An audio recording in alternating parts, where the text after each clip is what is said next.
I'm going to talk today a little bit about ways we can help you beginning this moment before you leave here today. Before we do talk about that, I know that some of you have never been involved in a tragedy like this before. In Texas, we call this a disaster. And I want to just very briefly walk you through what we do in responding to a disaster. It's kind of a hierarchy of priorities of what has to be done and where we are on that pathway. Anytime there's a disaster, the first thing we do is focus on saving lives and protecting lives.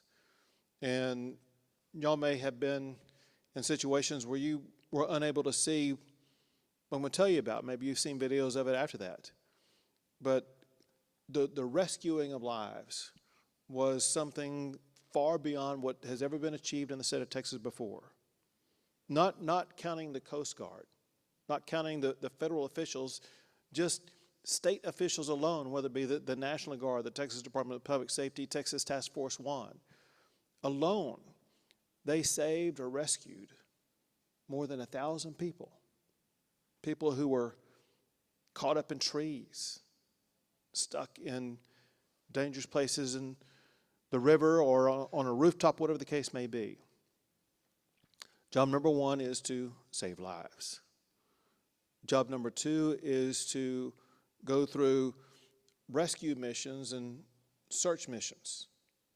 I think y'all probably know that from the Guadalupe area, to put this in context, there were other parts of the state that got hit by flooding also. But just looking at the Guadalupe River area, there still remain 2 people who are missing. We still remain unrelenting in our search for those people.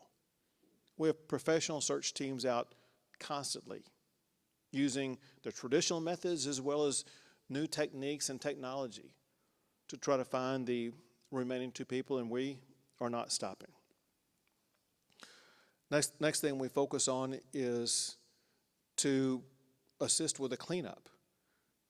Y'all have seen all of the debris, whether it be debris from homes or buildings or trees or whatever the case may be. There's a lot of it. And the way it works is there are several rounds of debris removal. Several rounds have already been undertaken. Y'all know there's still more debris out there.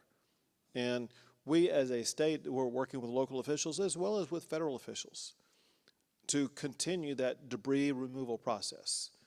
And we want to make sure that it's going to be both as easy as possible for you, but also as effective as possible.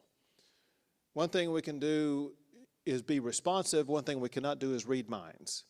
So my point in telling you that is if you have a need for debris removal in your area, let us know. You're going to hear something later on about caseworkers. We're going to make sure that caseworkers are available to you, which is another shortcut for you to assist you. You got debris that needs to be removed, let your caseworker know.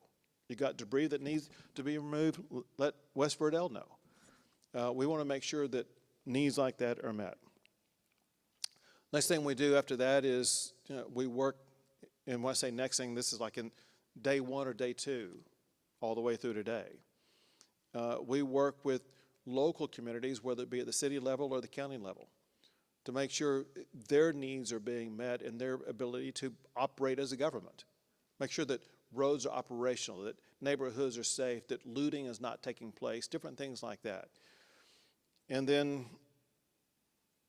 through that process, continuing to this moment in time, we work in Austin on legislation. We want to pass laws to make sure that we enhance safety, to make sure that we can take action that can prevent or warn about things like this in the future. There were hearings here, as you all probably know, and the reason why they were here is so we could get input from the people at the local level, knowing this, and that is we want to make sure that the warnings that are put in place, the responses put in place, the safety measures that are put in place are the ones that fit your community. There are other flooding places, as I mentioned, going up to San Angelo, going up to Williamson County, some other places. their needs may be different than your needs. We want to pass legislation. We want to provide warnings and responses that are right for your needs, that are right for the Guadalupe River. Among other things, so I began coming here about 20 years ago or so, every summer. One thing I learned at that time that remained true today, the ability to communicate on a cell phone device or something like that is spotty at best, or for me, non-existent most of the time. I think that needs to be fixed, and hopefully you agree. And we look to put in place ways in which, for one, you're going to be able to communicate better, but for another, that law enforcement and emergency response agencies are going to be able to better communicate through a travesty like what happened. In addition to legislation like that, we want to pass legislation that will both speed your recovery as well as assist your recovery. But that's what we're doing in the Capitol.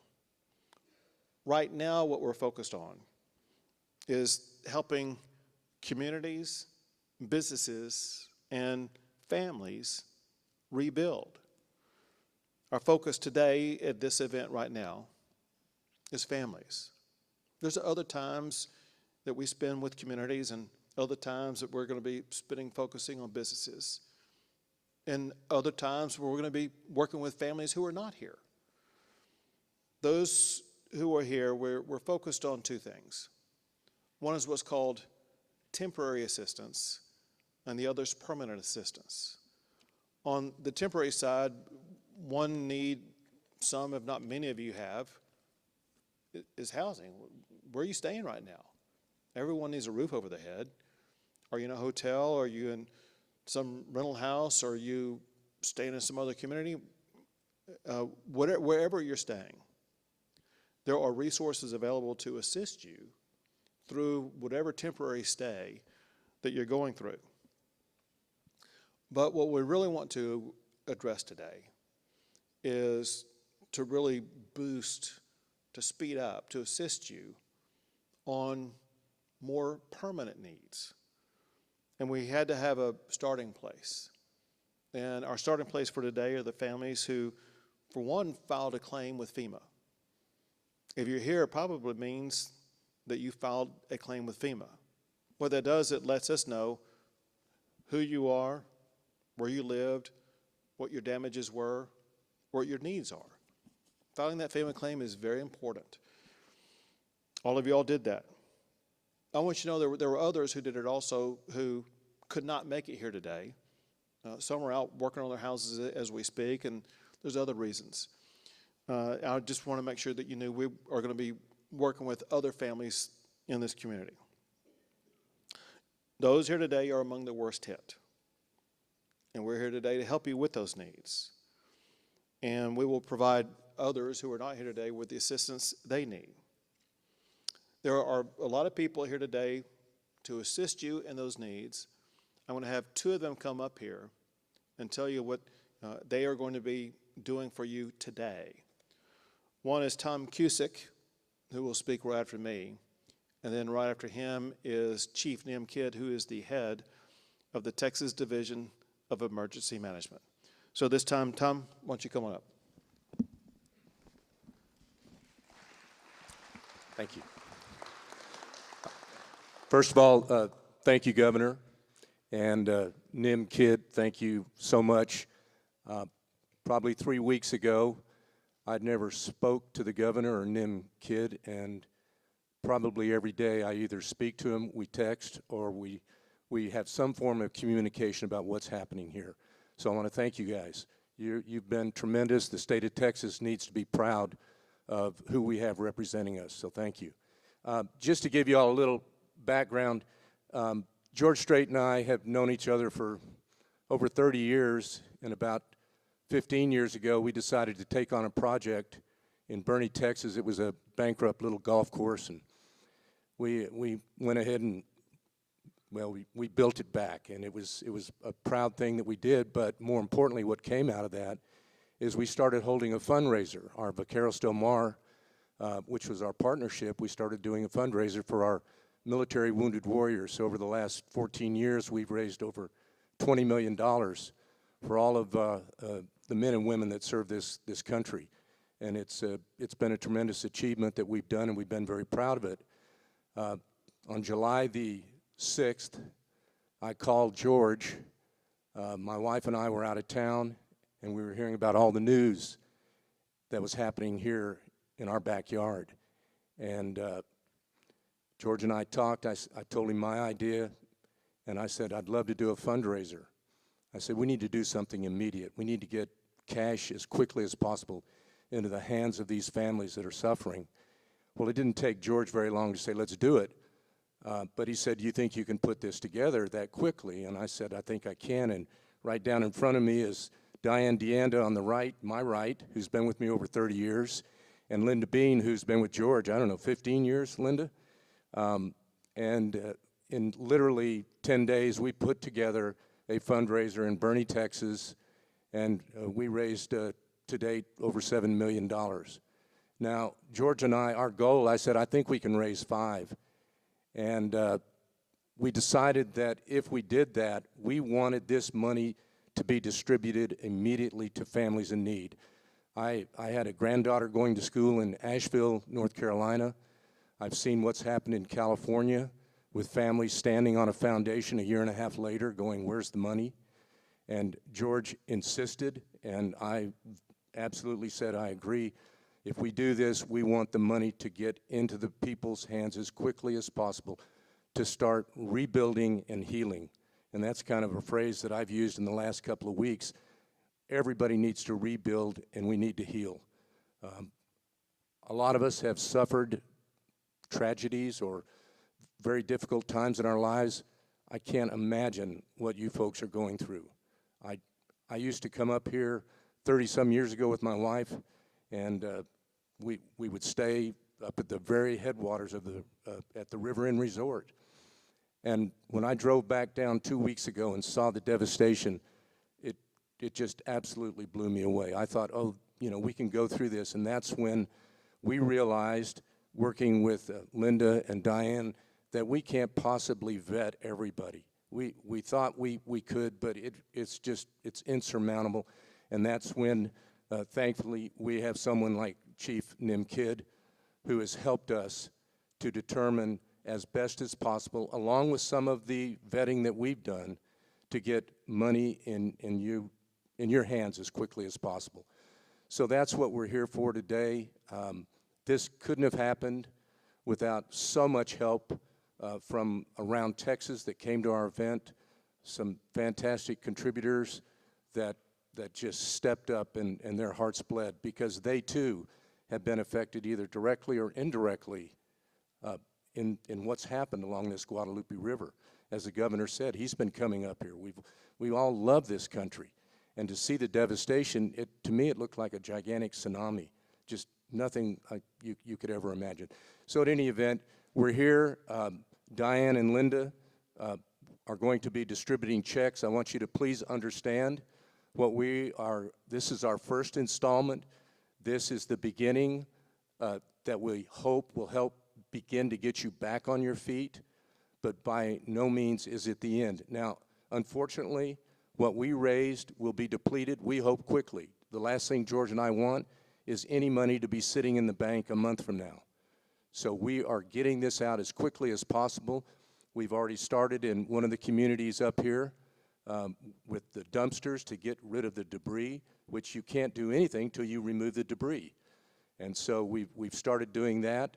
But again, we're working as fast as we can, and to be here literally a month later distributing dollars that people, I'm sure, in California and other parts of the country would be just going, we can't believe this. So we're thankful to be here. We thank you all. Our prayers are with you and your family, and you know, let's move forward in the most positive way we can and rebuild and heal. Thank you, and I'll turn this over to Nim.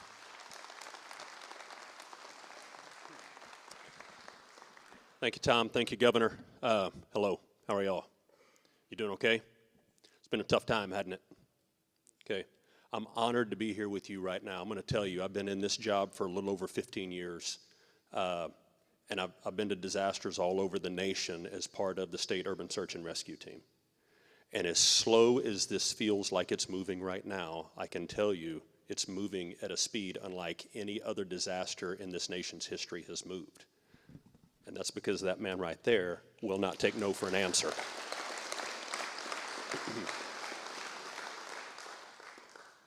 I live every day with the bureaucracy of FEMA. And so my goal is to make them move as fast as possible. You may know when President Trump said that he was going to eliminate FEMA, he created a council, and on that council, he put 2 sitting governors. One of them is right there. And he put 2 state emergency management directors. One of them is right here. FEMA is jumping through themselves right now trying to keep that man happy so that they can keep a job. But what Tom and George and the good people at the Vaqueros Del Mar group have done is unlike anything I've ever seen.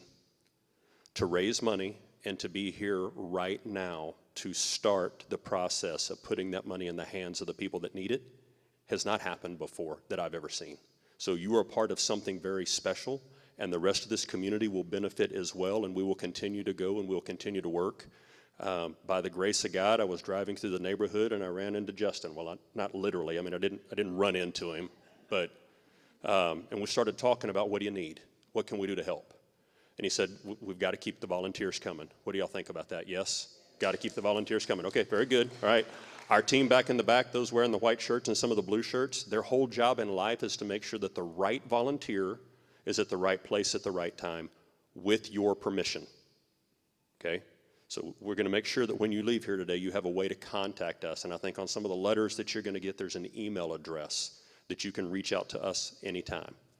The next thing we've done is we've asked friends from Endeavors to bring in navigators. Now, the navigator is your concierge. They're your one-stop shop to all of the resources that we are going to continue to marshal together and bring together. I want you to have a one-on-one relationship with your navigators. And the navigators in the back of the room, would y'all just stand up for us real quick, the Endeavors folks, the friends, the family, the teams? Okay. All right, they're here with you. And Mike, like we talked earlier in the lobby, we need one person, so I'm not going to 20 different places and filling out the same form 20 different times. They're going to help you with that. Justin, like we talked about, we're going to work on permitting and whatever that looks like. I don't have the answers to that right now, but we're not going to leave this community until you are rebuilt to your satisfaction. I want you to hear that, okay? We are here. We're not going. Our team is here. I will continue to come back here. I don't live too far from here, so this is home for me as well. But Justin, we're going to work through any of the local processes. We're not going to take no for an answer. We're going to get these families back in their homes. So, Governor, thank you for allowing me to be here today.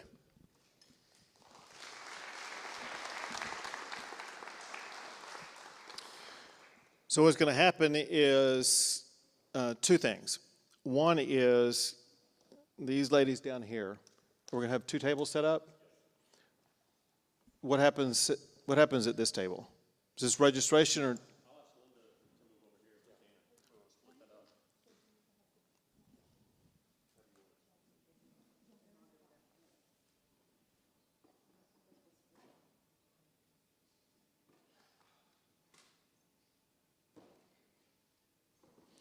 Which table do they go to first? Yeah, we're going to do this, FYI, we're going to do this in alphabetical order. If I understand, seating is in alphabetical order. Whose name, is there an A here? Okay, so you're first in line, but or is it all just going to happen at one table? Okay, so who will be?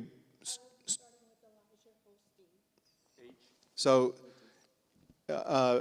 A through, well, I don't know if there could be an H before Holstein. What's your Herrera is my last. All right, so A through Herrera will go to this table right here. No, it's Hosington. Hosington, you're the first at this table over here.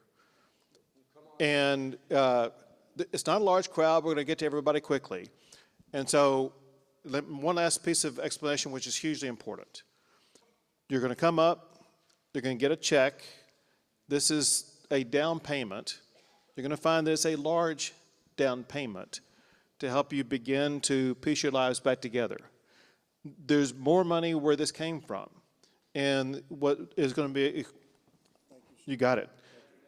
What's going to be explained to you, when you leave the room, there are other people to help you with your every need. And what's going to be explained to you is what needs to be done for future installments to come your way. But what's your name? Atkins? Come on up.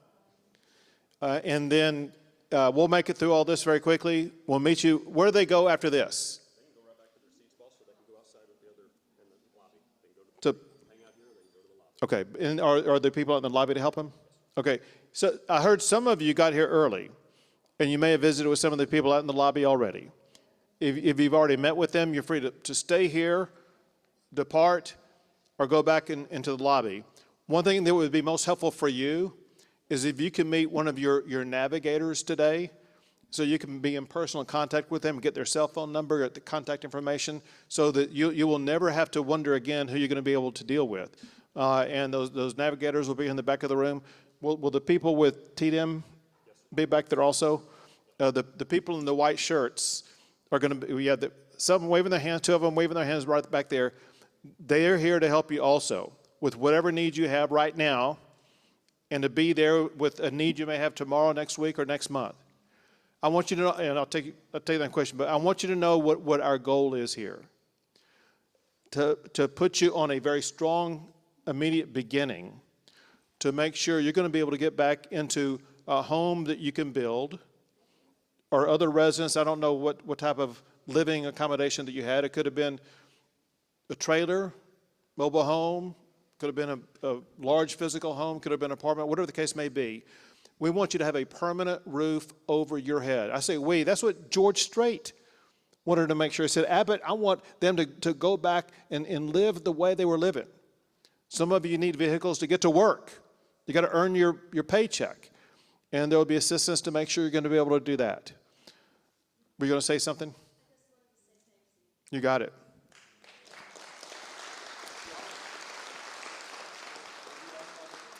So least we can do, and all I want you to know is this is a beginning. It's not an end at all. And we're going to be here with you every step of the way. God bless you all.